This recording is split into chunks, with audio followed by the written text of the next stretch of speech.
Assalamualaikum warahmatullahi wabarakatuh. Alhamdulillah, nahmaduhu wa nasta'inuhu wa nastaghfiruh wa na'udzu billahi min syururi anfusina wa sayyiati a'malina. May yahdihillah fala mudhillalah wa may yudlil fala hadiyalah. Asyhadu an la ilaha illallah wahdahu la syarikalah wa asyhadu anna Muhammadan abduhu wa rasuluh. Ya ayyuhalladzina amanu ittaqullaha haqqa tuqatih wa la tamutunna illa wa antum muslimun, amma ba'du. Fa inna ahsanal kalami kalamullah wa khairal hadi hadi Rasulillah sallallahu alaihi wasallam wa syarrul umur muhdatsatuha wa kullu muhdatsatin bid'ah wa kullu bid'atin dhalalah wa kullu dhalalatin finnar. Para pemerhati roja, kaum muslimin dan muslimat rahimani wa rahimakumullah. Alhamdulillah, segala puji hanyalah milik Allah Rabb semesta alam. Kita bersyukur atas segala nikmat dan karunia yang Allah limpahkan kepada kita semua. Kita masih diberi kesehatan, keafiatan, kita masih diberi kehidupan, dan kita masih dijaga di atas Islam dan iman. Dan banyak lagi nikmat-nikmat yang tidak bisa disebutkan. Wa in ta'uddu ni'matallahi la tuhsuha. Jika kamu mencoba menghitung nikmat Allah, kamu tidak akan mampu menghitungnya.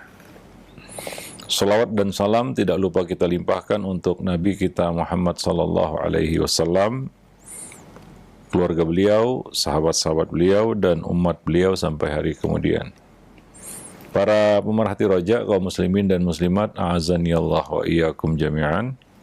Pada kesempatan siang yang berbahagia ini kita kembali melanjutkan pembahasan buku Talbis Iblis, tulisan Ibnul Jauzi. Kita sampai pada talbis iblis terhadap kaum sufi.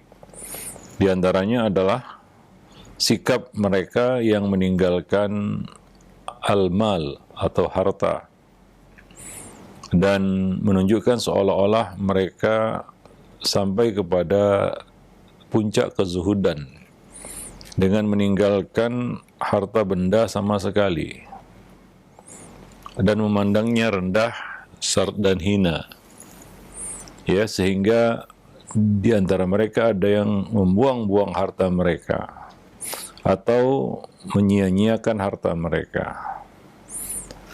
Nah, ini adalah satu sikap yang salah tentunya, ya, karena harta itu juga perkara yang mulia. Mengenai kemuliaan harta ini, Allah Subhanahu wa Ta'ala telah mengangkat kedudukannya dan memerintahkan kita manusia agar menjaganya. Dan karena Allah Subhanahu wa Ta'ala menjadikan sebagai tonggak penyangga kehidupan manusia, ya, dan karena itu pula lah harta itu juga merupakan satu yang mulia, ya, satu yang mulia.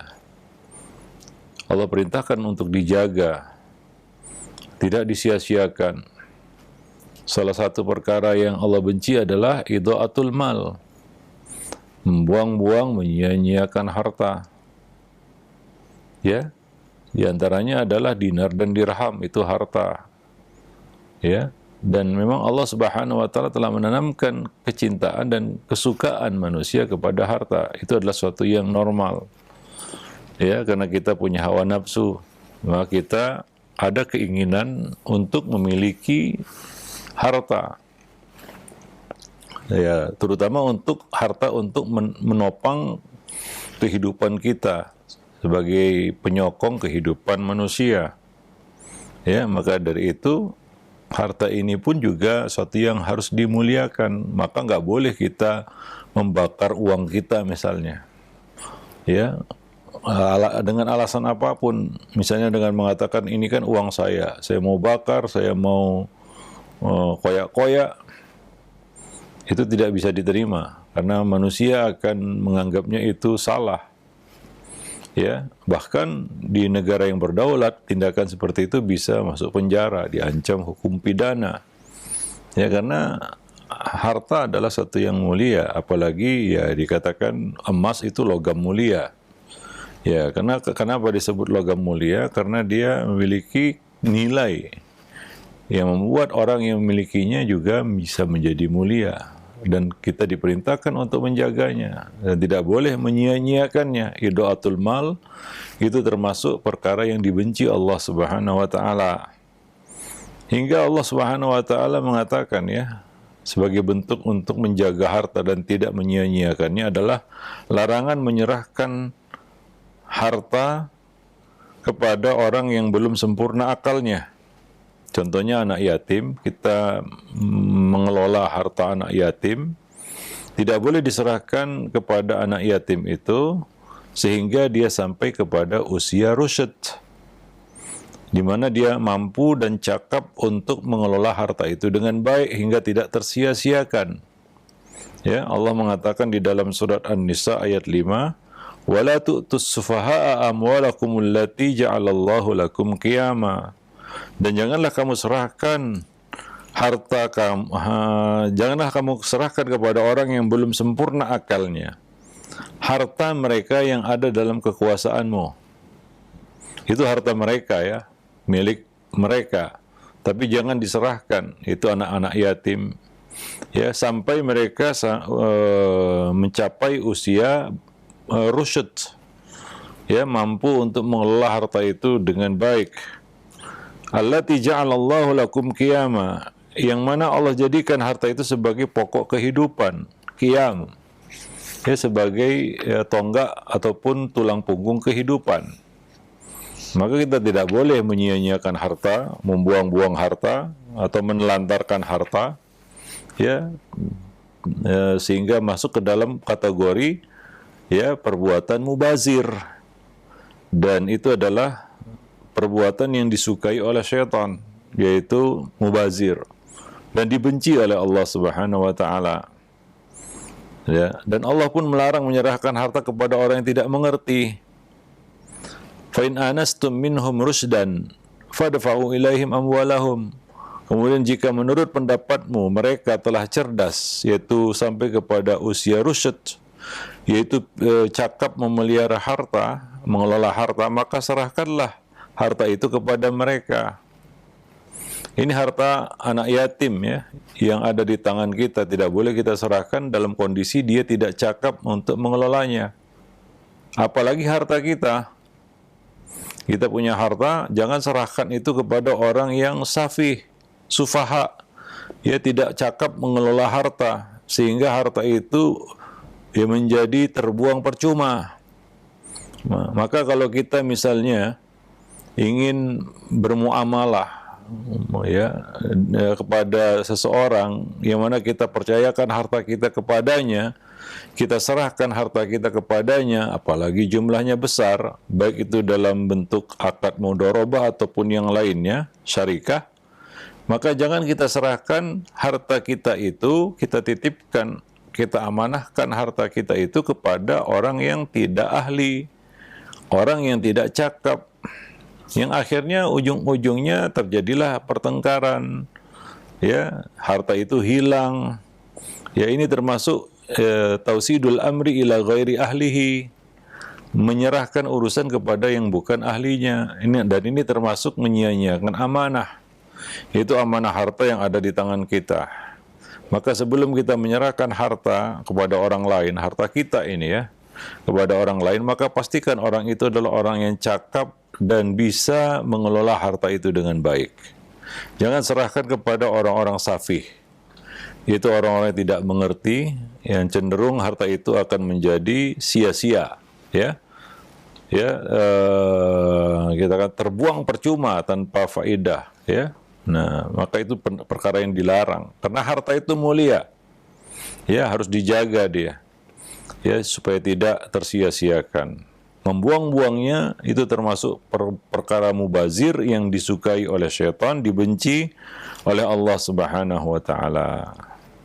Diriwayatkan secara sahih dari Rasulullah sallallahu alaihi wasallam bahwa beliau melarang menyia-nyiakan harta, yaitu idaatul mal, seperti yang diriwayatkan oleh Al-Mughirah bin Syu'bah, ya, ada 3 perkara yang dibenci oleh Allah.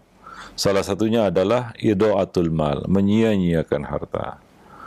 Nabi juga bersabda kepada Sa'ad bin Abi Waqqas ketika Sa'ad ingin mewasiatkan hartanya kepada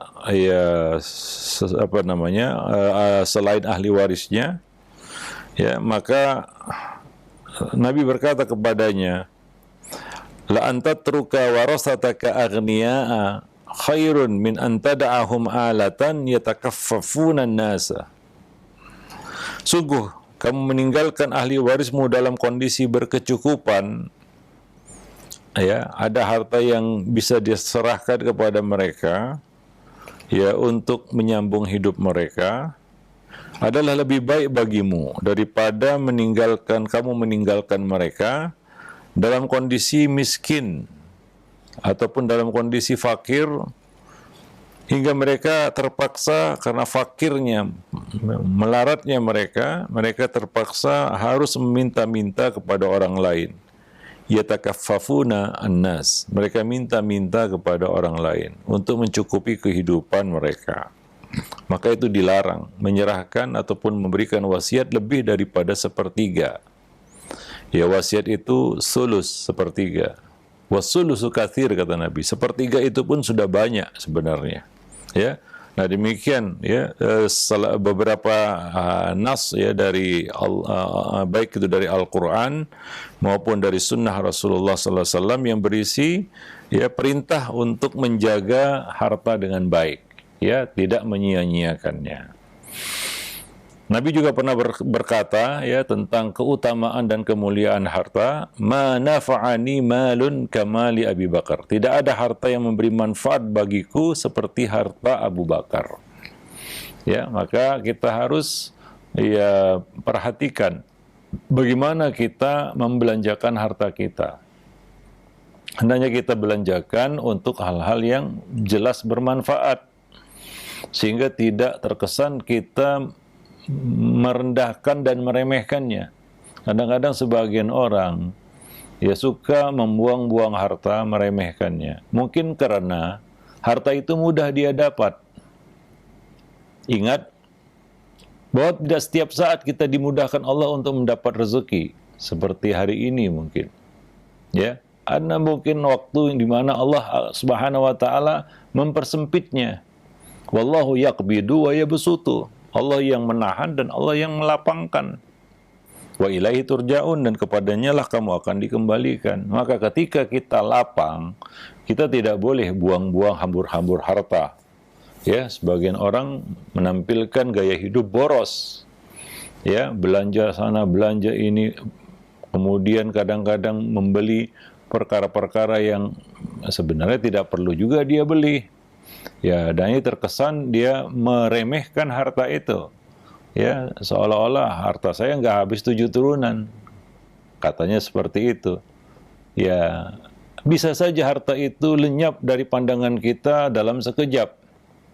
Ya, berapa banyak kita katakan orang-orang yang, ya, kaya raya, tapi tiba-tiba Allah bangkrutkan dia.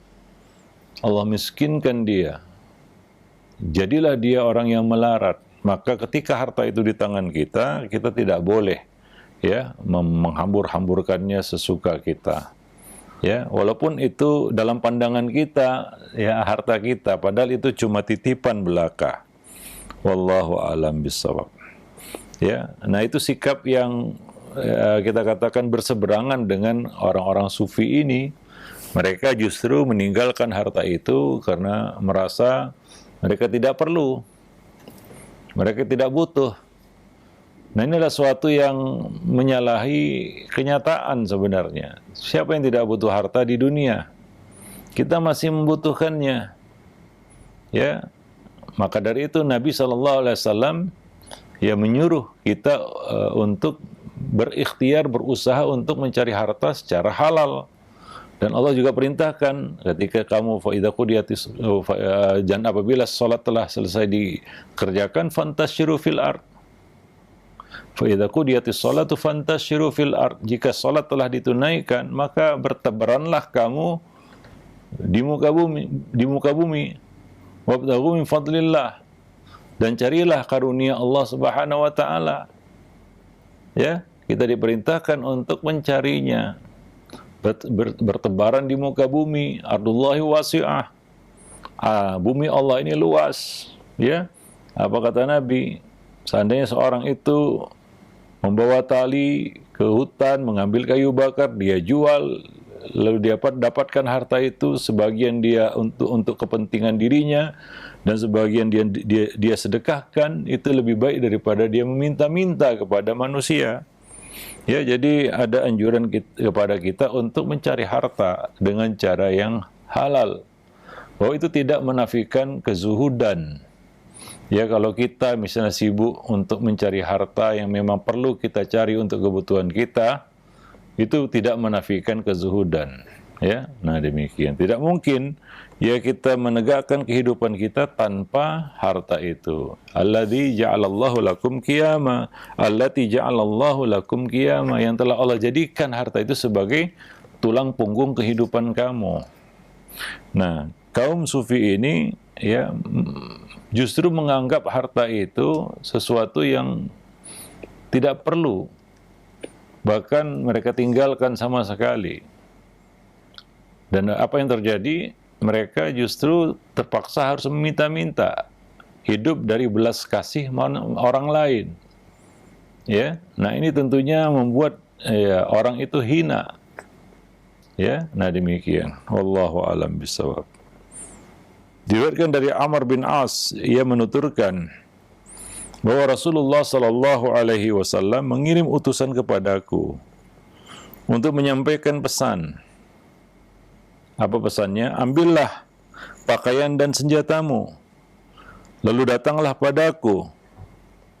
Maka aku pun mendatangi beliau, lalu beliau berkata, aku ingin mengutusmu untuk bisa memimpin pasukan hingga Allah menyelamatkanmu, memberimu rampasan perang, dan memberimu keinginan yang baik terhadap harta. Maka aku berkata, wahai Rasulullah, aku masuk Islam bukan karena harta, tapi karena kecintaan kepada Islam. Maka Nabi mengatakan, wahai Amr, sebaik-baik harta yang baik adalah harta yang dimiliki oleh orang yang soleh. Harta di tangan orang yang soleh. Kenapa? Karena harta di tangan orang yang soleh dapat digunakan untuk kebaikan dan manfaat yang luas. Dengan ilmu yang mereka miliki, mereka bisa menempatkannya di tempat yang selayaknya, sehingga harta itu bermanfaat bagi manusia, ya, bagi orang lain, bukan hanya bagi dirinya saja. Nah demikian. Maka Rasulullah SAW yang memberikan targhib kepada Amr bin As untuk bisa mendapatkan harta. Ya, apalagi harta itu di tangan orang yang soleh.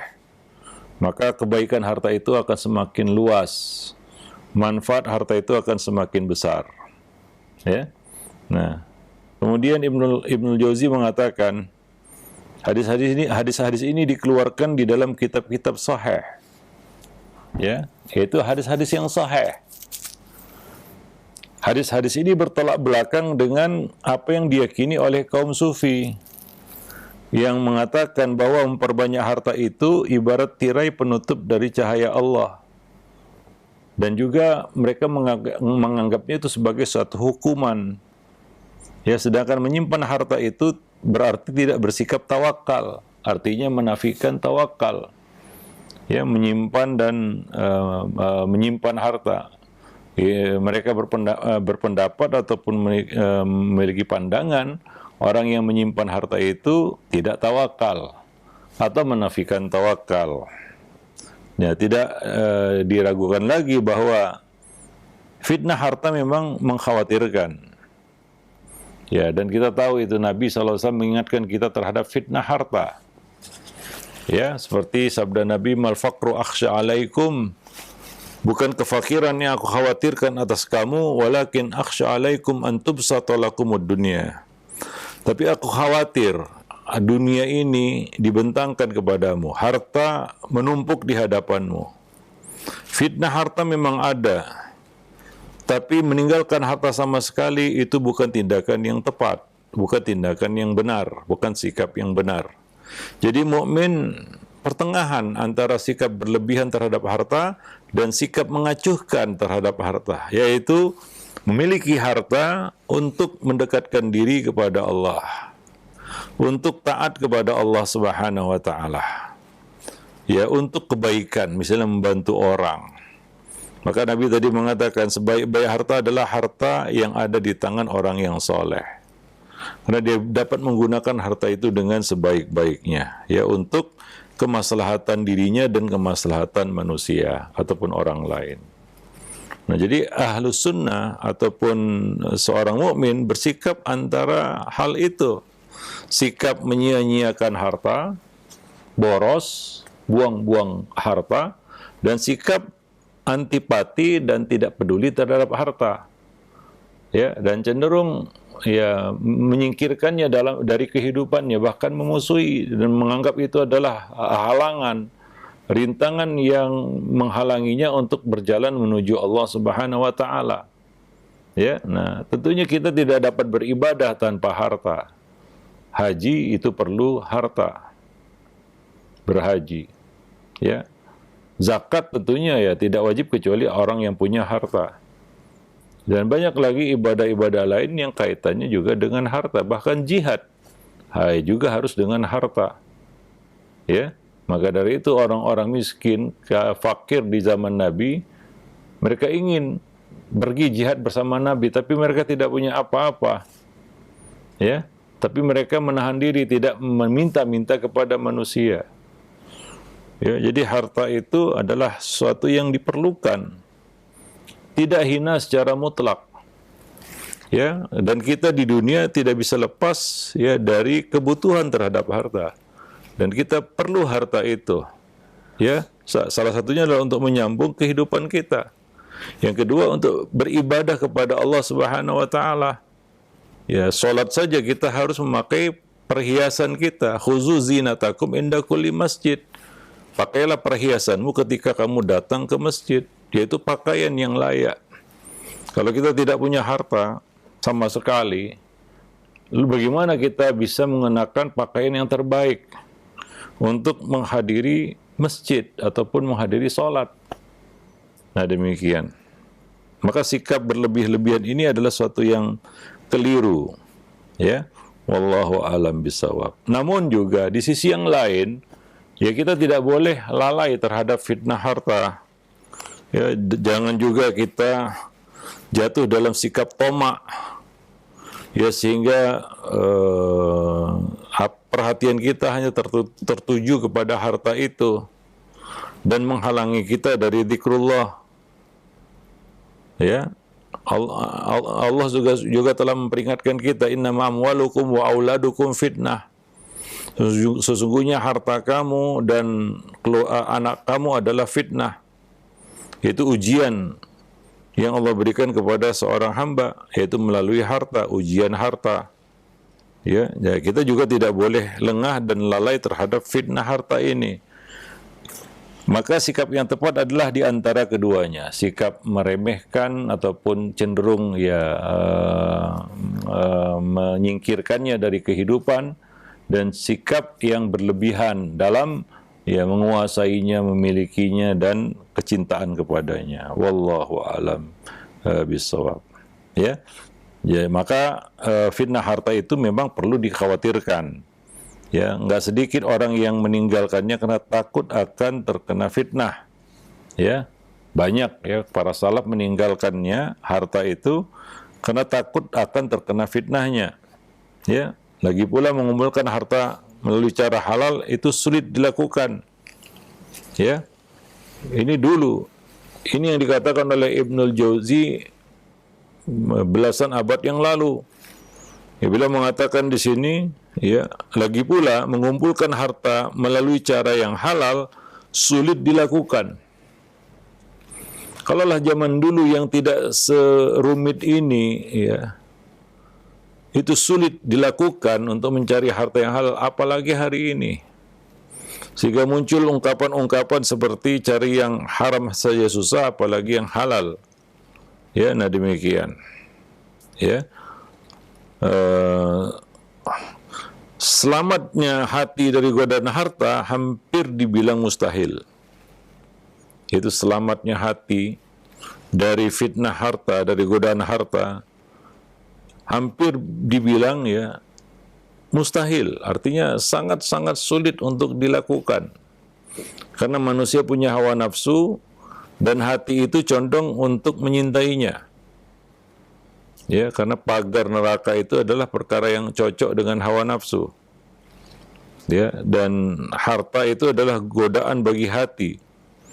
Ya, berapa banyak kita katakan orang-orang yang terjerumus ya ke dalam jurang jahanam karena masalah harta. Ya, dan sibuknya hati karena urusan terlalainya hati terhadap dari akhirat itu karena kecintaannya kepada harta.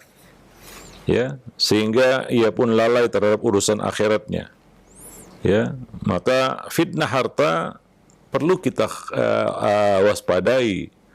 Ya, perlu kita berhati-hati darinya. Namun, ya di sisi yang lain kita tidak boleh ya menyia-nyiakannya juga ataupun kita menganggap remeh atau rendah harta itu ya sehingga seolah-olah tidak punya nilai ya di dalam agama. Ya kita katakan Allah Subhanahu wa taala perintahkan kita untuk menjaga harta.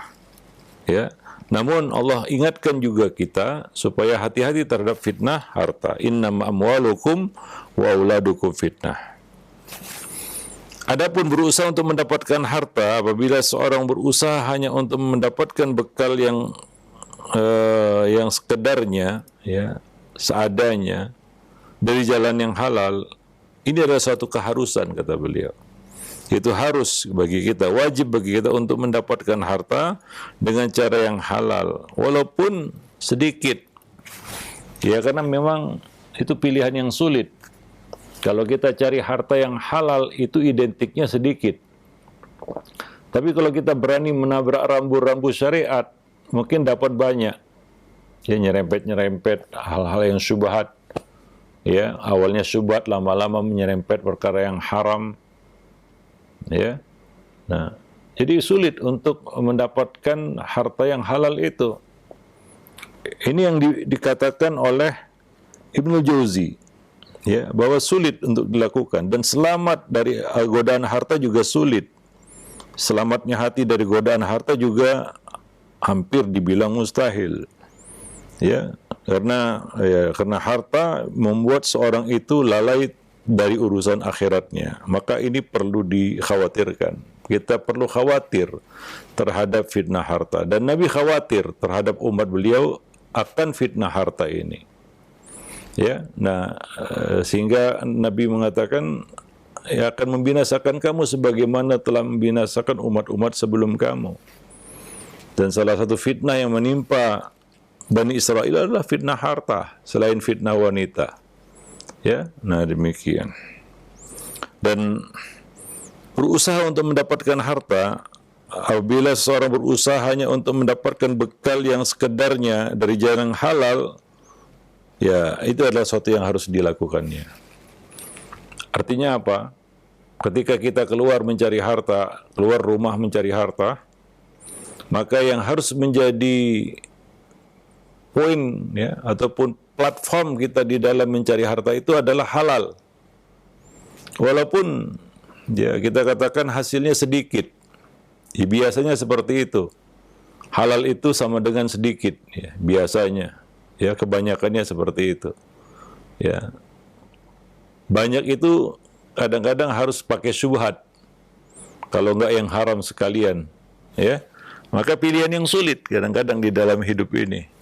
Maka sekedarnya lah, ajmilu fit thalab kata Nabi. Ya, bersahajalah kamu di dalam mencari harta. Ya, nah demikian. Bersahajalah kamu di dalam mencari harta.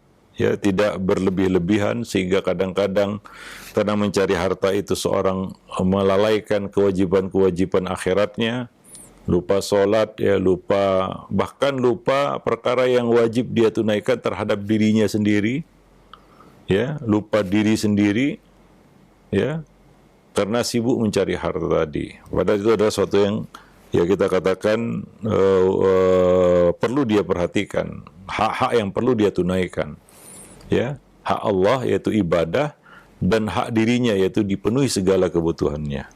Tapi karena mengejar harta, kadang-kadang orang itu lupa akan segalanya, ya. Nah, namun jika dia berniat mengumpulkan dan menumpuk harta dari jalan yang ya benar-benar halal, perlu diperhatikan terlebih dulu apa motivasinya. Kalau dia berniat untuk membanggakan harta, maka ini adalah suatu yang buruk, ya, niat yang salah, menyimpang.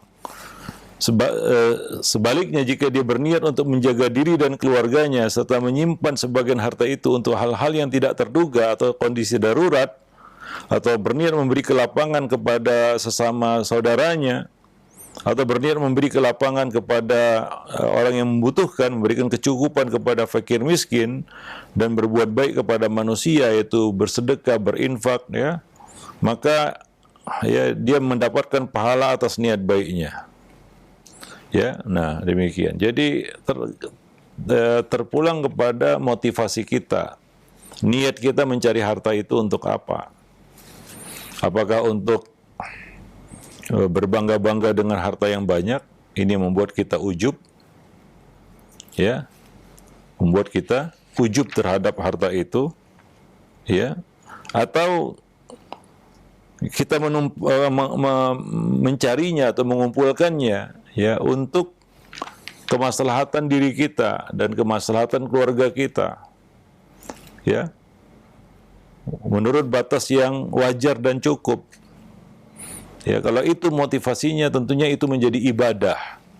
Maka orang mengatakan, ya, mencari rezeki itu ibadah. Iya, mencari rezeki itu ibadah. Tapi tujuannya apa? Nawaitunya apa? Ya, maka kalau dia mencari harta itu yang halal dan tujuannya untuk ya mencukupi kebutuhan dirinya dan keluarganya, ya dia akan selamat dari fitnah harta itu. Tapi kalau tujuannya lain, ya, maka dia akan terkena fitnah harta itu. Dan berapa banyak orang-orang ataupun manusia-manusia yang bertumbangan karena fitnah harta. Maka kita harus waspada, ya, terhadap harta, dan juga kita ya membatasi diri. Mencari harta itu memang untuk kepentingan-kepentingan yang perlu, ya, di dalam hidup kita. Misalnya untuk kebutuhan diri, bahkan ya mungkin untuk sesuatu yang bisa mengangkat derajat kita di akhirat. Ya, seperti kita gunakan harta itu untuk membantu orang lain, untuk jalan-jalan kebaikan, ya, untuk maslahat yang lebih luas, ya, maka mencari harta untuk tujuan ini itu adalah sesuatu yang mulia. Ya tentunya, ya, dia harus batasi diri, karena harta diperturutkan nggak ada ujungnya. Misalnya seorang keluar rumah mencari harta dengan tujuan untuk membantu orang lain, tentunya dia tidak berlebih-lebihan di dalam mencari harta itu, sehingga kadang-kadang lupa waktu dan lain sebagainya. Ya, dia tidak merasa dibebani suatu beban yang berat untuk dapat yang banyak dengan alasan ingin bantu orang, sementara dirinya tidak terbantu. Ya, dengan sikap seperti itu, maka ini harus diperhatikan oleh para kita katakan pencari harta ataupun orang-orang yang mencari nafkah, rezeki. Ya, motivasi mencari rezeki itu apa? Ya, motivasinya apa?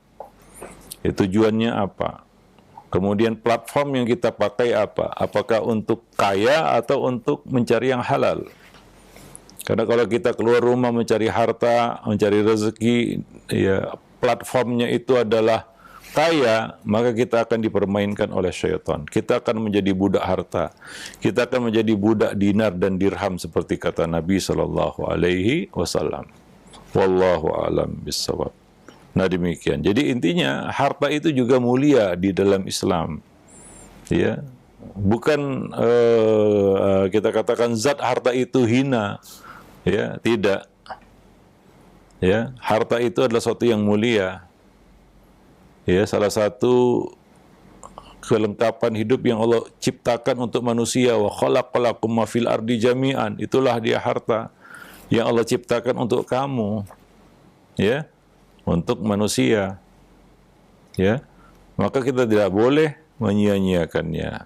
Tapi tidak boleh juga ya kita katakan menjadi fitnah karena ataupun menjadi korban karena fitnah harta itu.